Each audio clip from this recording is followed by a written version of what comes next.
नमस्कार, सुप्रभात। बहुत बहुत स्वागत है आप सभी का सुबह के बच्चों के साथ और मैं हूं आपके साथ श्वेता शर्मा। चलिए बुलेटिन की शुरुआत करेंगे सबसे अहम खबरों के साथ। तो शिवनाथ अगली पारी, सस्पेंस लगातार भारी है क्योंकि मध्य प्रदेश की सियासत को अगर देखा जाए तो विधानसभा चुनाव के बाद बड़ा उलटफेर हुआ। कोई मैदान जीत अपनों से दूर हो गया तो कोई हारकर भी सबसे ज्यादा दूर हो गया। सियासी हलकों में पूर्व सीएम शिवराज सिंह चौहान की बात की जाए और पूर्व सीएम कमलनाथ की चर्चा इन समय जोरों पर है। हालांकि दोनों दिग्गज दिल्ली जाने से इनकार कर चुके हैं, लेकिन अब सवाल ये उठ रहा है कि इन दोनों दिग्गजों की मध्य प्रदेश में अगली भूमिका क्या रहने वाली है, क्या होगा आगे इनका। देखिए एक रिपोर्ट। मध्य प्रदेश के विधानसभा चुनाव के बाद सियासी गलियारों में बड़ा उलटफेर हुआ है। बीजेपी ने बड़ी जीत हासिल की, लेकिन पार्टी के लिए शिवराज बेगाने हो गए। पहले शिवराज सिंह चौहान का दर्द सामने आया है कि वे दिल्ली नहीं जाएंगे, और अब तो यह तक कह रहे हैं कि सत्ता के सूत्र हाथ से जाने के बाद बैनर पोस्टरों से फोटो ऐसे गायब हो जाती है जैसे गधे के सिर से सींग गायब हो जाते हैं। लेकिन कई लोग ऐसे होते हैं जो रंग देखते हैं। मुख्यमंत्री हैं तो भाई साहब आपके चरण तो कमल के समान हैं, कर कमल हो जाते हैं, चरण कमल हो जाते हैं, और बाद में नहीं रहे तो होर्डिंग से फोटो ऐसे गायब होता है जैसे गधे के सिर से सींग। अब बात कांग्रेस की करें तो कांग्रेस के प्रदेश अध्यक्ष और सीएम वेटिंग की स्थिति भी पार्टी में शिवराज जैसी ही है। कमलनाथ भी कह चुके हैं कि वे दिल्ली नहीं जा रहे हैं, लेकिन सवाल यह है कि उनकी पार्टी में क्या भूमिका होगी। दिल्ली में क्यों जाऊंगा? तो लोग इसको देखा मैं तो यहाँ व्यस्त हूँ।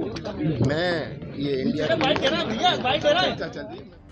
बीजेपी और कांग्रेस के दोनों दिग्गजों की स्थिति लगभग एक जैसी है। दोनों के मामले में पार्टी आलाकमान कोई फैसला नहीं कर रहा है। हालांकि कमलनाथ लोकसभा चुनाव लड़ सकते हैं, लेकिन शिवराज सिंह चौहान अभी भी प्रदेश में ही रहकर सरकार से दो हाथ करने के मूड में हैं। उनके प्रदेश के दौरे और दौरे के दौरान आने वाले बयान यही संकेत दे रहे हैं कि सियासत में हार नहीं मानी जाती है। आईएनएच न्यूज के लिए भोपाल से मनीष कांत जैन की रिपोर्ट। मध्य प्रदेश में नगरीय निकाय उपचुनाव के परिणाम सामने आ चुके हैं और पूरे प्रदेश में 22 वार्डों में खाली सीटों पर उपचुनाव हुए थे। ये चुनाव दलीय आधार पर हुए, जिसमें बीजेपी ने बड़ी जीत हासिल की, तो वहीं 3 पर कांग्रेस और 3 पर निर्दलीय प्रत्याशियों ने जीत हासिल की है। देखिए।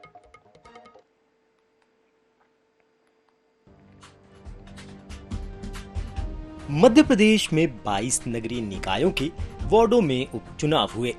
इसके लिए 5 जनवरी को वोटिंग हुई। 9 जनवरी को नतीजे सामने आए तो बीजेपी ने 22 में से 16 सीटों पर जीत दर्ज की। वहीं 3 पर कांग्रेस और 3 पर निर्दलीय प्रत्याशियों ने बाजी मारी। भोपाल के वार्ड 41 से जीते बीजेपी के रेहान सिद्दीकी। कटनी के वार्ड 9 से बीजेपी के सचिन बहरे जीते। कटनी के वार्ड 36 से जीते बीजेपी के लव। ककरहटी के वार्ड 13 से जीते बीजेपी के राजेंद्र गौड़। खंडवा के वार्ड 41 से कांग्रेस के तारिक खान जीते। रतलाम के वार्ड 31 से जीते बीजेपी के करण कैथवास। सिहोरा के वार्ड 6 से जीती बीजेपी की ज्योति सुनील चक्रवर्ती। धनपुरी के वार्ड 28 कांग्रेस की गीता कोल जीती। सारणी के वार्ड 14 से जीती बीजेपी की बेबी देवी। करेली के वार्ड 5 से बीजेपी की ज्योति जीती। श्योपुर के वार्ड 3 से जीते निर्दलीय अकबर। विजयपुर के वार्ड 4 निर्दलीय नीलम जीती। मानपुर के वार्ड 2 से जीती निर्दलीय रेखाबाई। पटेरा के वार्ड 14 से बीजेपी की राजरानी जीती। बमनी बंजर के वार्ड 5 से जीते बीजेपी के अनिल। खुजनेर के वार्ड 3 से बीजेपी के निर्मल जाटव जीते। सतवास के वार्ड 4 से बीजेपी की निहारिका राठौर जीती। मांडव के वार्ड 9 से कांग्रेस की ममता बाई जीती। डही के वार्ड 5 से जीती बीजेपी की नगीना बी। डही के वार्ड 12 से बीजेपी की फूल कुंवर जीती। रामनगर के वार्ड 2 से जीती बीजेपी की सुनीता। रामनगर के वार्ड 11 से बीजेपी के राम सुशील जीते। ये प्रसन्नता की बात है कि वार्ड नंबर 41 की जनता ने हमारे देश के यशस्वी प्रधानमंत्री जी का नारा है, सबका साथ, सबका विकास, सबका प्रयास और सबका विश्वास, उसमें अपनी सहभागिता व्यक्त की और वार्ड नंबर 41 में भारतीय जनता पार्टी की जीत हुई है। मैं वार्ड नंबर 41 की जनता को बहुत धन्यवाद देता हूँ। एमपी में मोहन यादव की सरकार बनने के बाद पहली बार दलीय आधार पर कोई चुनाव हुआ है। 22 सीटों पर हुए पार्षद उपचुनाव में बीजेपी को बम्पर जीत मिली है। यह मोहन यादव की बड़ी सफलता है। साथ ही संकेत है कि एमपी में अभी भी बीजेपी की लहर बरकरार है। Bureau report, INS 24/7 Bhopal. तो मध्य प्रदेश में आईपीएस अफसरों के तबादले कर दिए गए। नवीन पदस्थापना आदेश के मुताबिक समीर यादव को पुलिस अधीक्षक मुख्यमंत्री सुरक्षा की जिम्मेदारी सौंपी गई। वहीं सीएम की सुरक्षा में पदस्थ आईपीएस अजय पांडे का तबादला सेनानी 23वीं वाहिनी विजबल भोपाल में किया गया। आदर्श कटियार को एडीजी इंटेलिजेंस से हटाकर एडीजी दूरसंचार बनाया गया, जबकि जयदीप प्रसाद के एडीजी इंटेलिजेंस की जिम्मेदारी सौंपी गई।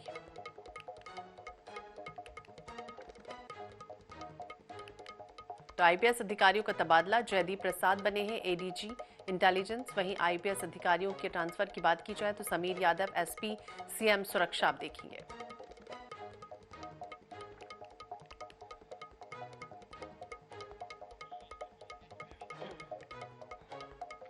कमलनाथ के राजनीतिक भविष्य को लेकर तरह तरह की बातें की जा रही हैं। मध्य प्रदेश विधानसभा चुनाव में हार के बाद कहा जा रहा था कि अब वो दिल्ली का रुख करेंगे। पीसीसी चीफ पद से इस्तीफे को लेकर भी कई बातें कही गई। अब उनके ताजा बयान के मायने निकाले जा रहे हैं। कमलनाथ कह रहे हैं कि वो दिल्ली नहीं जाएंगे। वहीं लोकसभा चुनाव लड़ने की बात पर कमलनाथ का ये भी कहना है कि इस पर पार्टी फैसला करेगी। देखिए एक और रिपोर्ट। कमलनाथ के बयान के मायने, दिल्ली नहीं एमपी में डटे रहेंगे। लोकसभा लड़ेंगे या फिर संगठन में बड़ी जिम्मेदारी लेंगे। दिल्ली नहीं जाएंगे। दिल्ली में क्यों जाऊंगा? अब ये सब बात तय होने वाली है। ये बात मैं बैठ के नहीं तय कर रहा। सोमवार को कमलनाथ के ये दो बयान काफी चर्चाओं में रहे। विधानसभा में विधायक पद की शपथ लेने पहुंचे तो कहा, मैं दिल्ली क्यों जाऊंगा, एमपी में ही रहूंगा। और जब पीसीसी कार्यालय के बैठक में हिस्सा लेकर निकले तो लोकसभा चुनाव लड़ने पर कहा पार्टी फैसला करेगी। अब इसके मायने निकाले तो कुछ बातें साफ हो जाती हैं। उनके बयान से ऐसा लगता है कि वो छिंदवाड़ा से चुनाव लड़ सकते हैं। वो पार्टी में सक्रियता बनाए रखेंगे। इतना ही नहीं, वो अपने बयान से उपस्थिति भी दर्ज करा रहे हैं। सबसे खास बात ये भी कि पिछले कुछ समय से उनके राजनीतिक भविष्य को लेकर जो कयास लग रहे थे, उन पर उन्होंने विराम लगा दिया है। कमलनाथ जी हमारे बहुत ही वरिष्ठ नेता हैं। सिर्फ मध्य प्रदेश के ही नहीं, देश के बड़े नेता हैं। उनका एक बहुत बड़ा सहयोग मध्य प्रदेश के अंदर रहा है और आगे भी उनका आशीर्वाद रहेगा। कमलनाथ राजनीति के माहिर खिलाड़ी हैं। उनके नेतृत्व में भले 2023 का विधानसभा चुनाव कांग्रेस हार गई हो, लेकिन 2018 में कांग्रेस ने बीजेपी के विजय रथ को रोक दिया था। यही नहीं, लोकसभा चुनाव में मोदी की सुनामी के बावजूद छिंदवाड़ा को जीत कर बताया। इस बार क्या होगा, इस पर 100% कुछ कहना जल्दीबाजी होगी। ब्यूरो रिपोर्ट के साथ दिनेश शुक्ल, INS 24/7 भोपाल। चलिए बात करेंगे सर्दी की। तो दिल्ली एनसीआर समेत उत्तर भारत भीषण ठंड की चपेट में है। ठंड के साथ कोहरे ने भी कहर बरपा रखा है, जिसका असर ट्रेनों की आवाजाही पर देखा जा रहा है। तो वहीं मध्य प्रदेश में भी सर्दी का सितम जारी है। राजधानी भोपाल समेत कई शहरों में घना कोहरा छा गया और विजिबिलिटी 10 मीटर से भी कम है। प्रदेश में ग्वालियर सबसे ठंडा है, जहां तापमान में 6 डिग्री सेल्सियस की गिरावट दर्ज की गई है। प्रदेश के कई शहरों में कोहरे के साथ बारिश की भी संभावना जताई जा रही है। वहीं ग्वालियर के साथ साथ बात की जाए टीकमगढ़ की, खजुराहो की, तो यहाँ पर भी ये ठंडे जिले हैं। वहीं ग्वालियर, भिंड और रायसेन में बूंदाबांदी हुई है, जबकि शिवपुरी में तेज बारिश हो गई। तो मध्य प्रदेश में कई जगहों पर सर्दी का सितम जारी है और कई जगहों पर बारिश भीग की भी संभावना है, तो कई जगहों पर बारिश भी हो रही। तो मध्य प्रदेश में ठंडी हवाओं ने सर्द की शाम जिस तरह से बढ़ाई है उसे देखते हुए हालांकि विजिबिलिटी बेहद कम है और तापमान में लगातार गिरावट देखी जा रही है। तो ग्वालियर, भिंड और रायसेन यहां पर बूंदाबांदी हुई, जबकि शिवपुरी में तो तेज बारिश हो गई। तो हालात अब धीरे धीरे ठंड की तरफ इशारा कर रहे हैं, यानी ठंड लगातार बढ़ रही है। हालांकि लोगों से, बच्चों से, बुजुर्गों से ये अपील की जा रही है कि वो घर पर ही रहें और अपना ध्यान रखें। तो मध्य प्रदेश में सर्दी का सितम लगातार जारी है। हालांकि मौसम विभाग ये कह रहा है कि आगामी दिनों तक इसी तरह से मौसम खुशनुमा बना रहेगा। तो ग्वालियर में पारा और लुढ़क गया है, तापमान में और कमी आई है। जावेद खान ज्यादा जानकारी के लिए हमारे सहयोगी ग्वालियर से जुड़ गए हैं। जावेद, क्या स्थिति है? क्योंकि ग्वालियर की अगर हम बात करें तो अमूमन हर साल यही स्थितियां बनती हैं, ठंड इसी तरह से तेज होती है, लेकिन इस बार क्या कुछ कह रहा है मौसम विभाग और बारिश की क्या कुछ संभावना?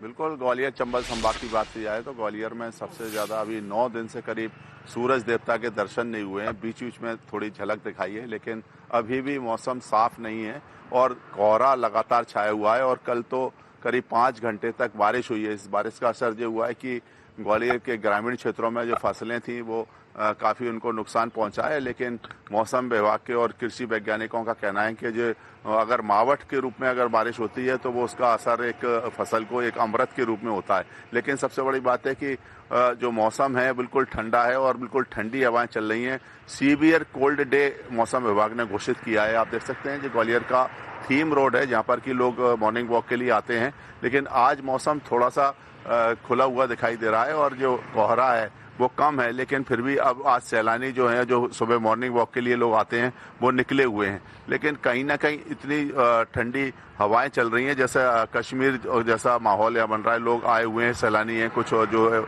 मॉर्निंग वॉक के लिए आते हैं नियमित रूप से, उनसे ही जानते हैं कि क्या मौसम है। दादा, किस तरह का मौसम चल रहा है अभी? आप लोग क्या फील कर रहे हो पिछले दिनों से? मौसम बहुत ठंडा है, इस समय घर से निकलने की इच्छा ही नहीं होती है। कल तो निकले ही नहीं, पानी इतना बरस रहा था और मौसम काफ़ी ठीक नहीं है अभी इस समय निकलने का। फिर भी आते हैं, आदत में हमारी, तो हम घूमने आते हैं सुबह। और भी लोग हैं यहाँ पर? आप लोग नियमित आते हैं घूमने, कुछ असर पड़ रहा है आपकी दिनचर्या पर? हाँ जी, यहाँ रोज घूमने आता हूँ, लेकिन सेहत पे काफ़ी असर पड़ता है। लेकिन वो ठंड ज़्यादा होने से 1-2 दिन गैप भी हो जाता है, लेकिन प्रतिदिन आते हैं हम लोग घूमने। इसमें जो मौसम है उसका असर देखने को मिल रहा है। और जो लोग हैं अभी भी यहाँ पर जो गाड़ियाँ निकल रही हैं, 2 व्हीलर 4 व्हीलर, वो अपनी हेडलाइट जलाने के बाद ही यहाँ से निकल रहे हैं, क्योंकि कोहरा भी पूरी तरीके से दिन खुला नहीं है। लेकिन जो शीतलहर और दिन में जो तापमान है मौसम विभाग के अनुसार, जो अभी अधिकतम तापमान भी यहाँ ग्वालियर का 14.2 डिग्री है, यानी कि जो रात का तापमान होता है उससे ज़्यादा दिन का तापमान भी हो रहा है। और जिसकी वजह से दिन भर ठंड जैसे माहौल और कोल्ड और सीवियर डे जैसे माहौल बने हुए हैं। और जो बारिश हुई है उसका भी असर हुआ है और बारिश की वजह से ठंडी हवाएं चल रही हैं और जो आसपास के निर्माण और विकास कार्य हैं उसका भी असर हुआ है, क्योंकि जो पानी लगातार 5 घंटे तक बारिश हुई है, जिसकी वजह से जो निर्माण कार्य चल रहे हैं, जो LIC चौराहे पर जो निर्माण कार्य चल रहा है, ट्रैफिक डाइवर्ट किया गया है, उसकी वजह से लोगों को काफ़ी परेशानी का सामना करना पड़ रहा है। लेकिन बारिश का असर फसलों पर पड़ रहा है, आम जनजीवन पर पड़ रहा है और जो स्कूल कॉलेज हैं उसमें भी एक छात्र छात्राओं पर असर पड़ रहा है। और जो जिला प्रशासन ने यहाँ पर जो अब साफ तौर पर एक आदेश भी जारी कर रखा है, जिसमें सुबह 10 बजे से 4 बजे के बीच ही स्कूल संचालित हो सकेंगे। वो प्राइवेट और सरकारी स्कूल सभी पर लागू है, CBSE MP बोर्ड के स्कूलों पर भी लागू है। तो जो स्कूल के बच्चों को साफ तौर पर कहा गया है कि 10 बजे से पहले कोई भी स्कूल यहाँ पर संचालित नहीं होगा। लेकिन असर है और लोग जो कम तादाद में यहाँ पर घूमने के लिए निकल रहे हैं। और जो थीम रोड का आप माहौल देख ही सकते हैं यहाँ पर जो तो बिल्कुल जावेद हमें बता रहे हैं, हालांकि जो लोग अपनी सेहत के प्रति जागरूक रहते हैं और जो मॉर्निंग वॉक करते हैं वो तो अमूमन रोज ही निकल रहे हैं, लेकिन तापमान जरूर धीरे धीरे कम हो रहा है, विजिबिलिटी भी बेहद कम है। शुक्रिया जावेद तमाम जानकारी के लिए। हालांकि स्कूल भी जो है वो बच्चों के 10 बजे के बाद से ही लग रहा है। तो मध्य प्रदेश में सर्दी का सितम और वहीं ग्वालियर में पारा लुढ़क गया।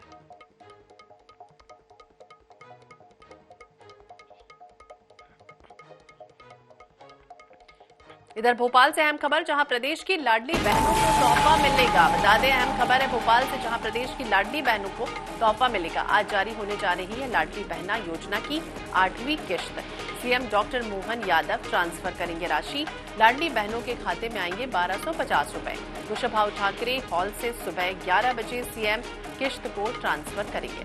तो लाडली बहना योजना सरकार की महत्वाकांक्षी योजना है। इसके पहले भी तत्कालीन सरकार बीजेपी की रही है और तब भी इस तरह से लाडली बहना योजना को लेकर बहनों के प्रति जागरूकता दिखाई गई थी। और अब एक बार फिर से डॉक्टर मोहन यादव इस तरह से अगली किश्त जारी करने जा रहे हैं। 1250 रुपए कुशाभाऊ ठाकरे हॉल में सुबह 11 बजे सीएम किश्त को ट्रांसफर करेंगे।